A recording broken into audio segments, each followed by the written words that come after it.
Since an October ceasefire, Israel has placed concrete blocks such as this to mark Gaza's so-called Yellow Line, the boundary agreed by both Israel and Hamas militants under a U.S.-backed truce.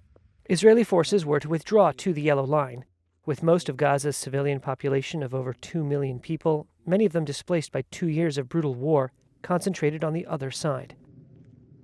But according to satellite imagery reviewed by Reuters and resident testimony, Israel in December moved the blocks deeper into Gaza in at least one neighborhood. As it did, it destroyed dozens of buildings and displaced Palestinians in violation of the ceasefire deal. Nowhere is Israel's widening zone of control more stark than in Al-Tufah, a district in Gaza City. Following the October ceasefire, thousands of Palestinians took shelter in the area, with Israeli forces on the other side of the Yellow Line. Satellite images of Al-Tufah from December 2, 2025, show the yellow markers placed roughly along the Yellow Line. But images from December 13th, 11 days later, show the blocks moved roughly 200 meters further into Palestinian territory. A Reuters analysis of the imagery shows that after moving the blocks, the military began razing the area. It destroyed at least 40 buildings. Few structures remain standing between the Yellow Line and the marker's new placement.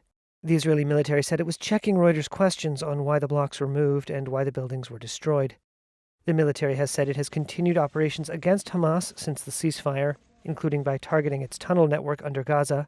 U.S. President Donald Trump's 20-point plan to end the Gaza war, which underlies the ceasefire deal, said, quote, "All military operations, including aerial and artillery bombardment, will be suspended, and battle lines will remain frozen until conditions are met for the complete staged withdrawal." A military source said that it was not possible to mark the Yellow Line exactly as it appeared on maps because homes, buildings, or other obstacles often stand in the way. The source described the Yellow Line depictions published by the military and the Trump administration as, quote, illustrations. Manal Abu al-Qas is one of many Palestinians who say they were forced to flee eastern Al-Tufah after Israel moved the blocks beyond where they were living. We were a happy family until they put up these yellow stones and we were forced to leave. If there hadn't been shells falling on us in our homes, we wouldn't have left our house. Even though we were leaving, we were bombed. Her family, including her amputee husband and amputee son, now live in a makeshift tent in Gaza City. Hazem Qasem, a Hamas spokesperson, said the Yellow Line's expansion had caused thousands to flee west. It also means that the entire people of the Gaza Strip will be crammed into a narrow strip in the west of the Gaza Strip, in an area that is less than 30% of the Strip's area. This too has catastrophic humanitarian consequences. Israel has repeatedly shot at people in and around the Yellow Line since the ceasefire deal was struck in October, often accusing militants of trying to cross the line or attack troops.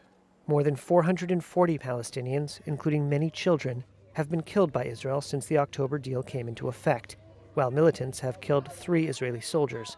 Both sides have accused the other of ceasefire violations.